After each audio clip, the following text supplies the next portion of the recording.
news for former Eastern Kentucky University football coach Roy Kidd and certainly his fans. EKU says the legendary Colonel's coach is being moved to hospice. WKYT Sports Director Brian Milam is here now with the very latest. Brian.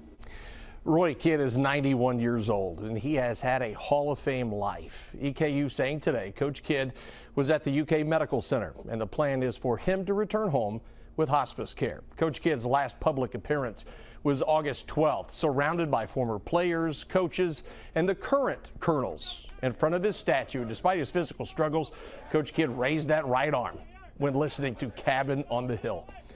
What Coach Kidd was able to establish in Richmond with EKU football is one of the greatest success stories in the history of sports in this state. Kidd winning 2 national championships in 1979 and 82, runner-up finishes in 80 and 81.